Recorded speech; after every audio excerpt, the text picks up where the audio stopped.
First, it's a pleasure actually to be here, and I would like to thank IFPRI for inviting me to attend this great gathering. I want to confess, until when I came here, I had no clue what resilience is all about. But through the days up to today, I managed to gather a lot about the concepts of resilience, policies, and investments, measuring, building, all those notes. So whatever I'm going to share with you is just being drawn from the little that I gathered. In relation to the question, I believe, if I think traditionally, resilience could be considered, as my colleague just mentioned, as an overarching principle.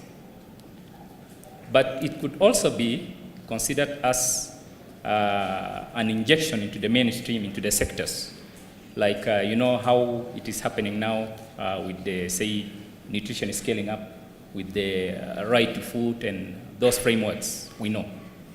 It could be actually mainstreamed into sectoral frameworks and then addressed accordingly. The third is just taking it as a goal by itself.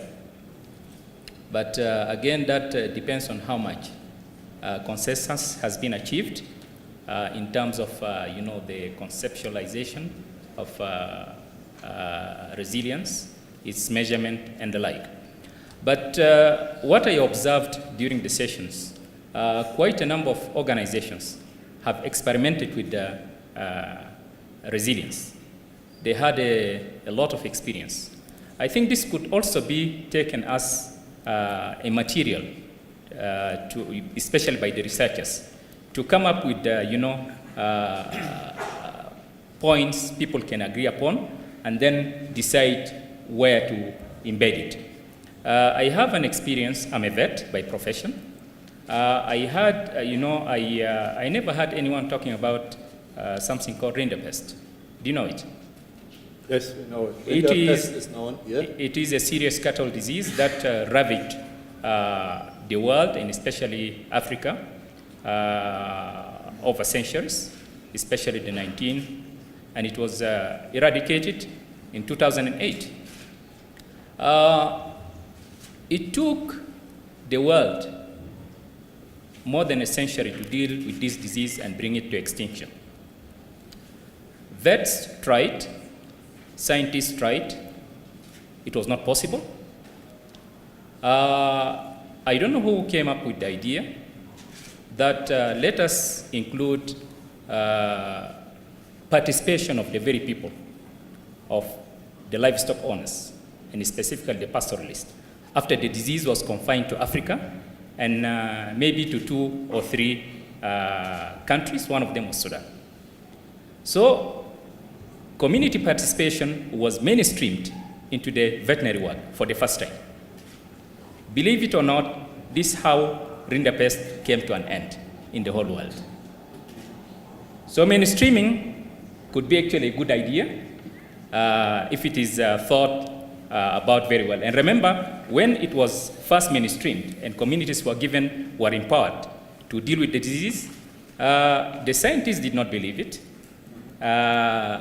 The FAO did not believe it until they saw the results. So I would like to see if results could be achieved through what the agencies and NGOs are experimenting with. Probably that can help in the future. Okay. Well, John, thank you very much. You're coming from South Sudan. We cannot avoid the question how to get out of the current big crisis. Your committee advises the heads of state on food security matters. Give us your take on what needs to be done in order to come out of the conflict situation which blocks food and nutrition security. Okay. Yeah, you're right. The Republic of South Sudan is just 2 years old. Next July will celebrate our third birthday. From before independence, we have been embroiled in civil wars, and even after independence, as we speak, we still have a civil strife. That has contributed quite a lot to food insecurity. And also we have problems with governance from before independence when we were part of Sudan. That led to underdevelopment and with consequences on food security and the like. The country is rich, believe it.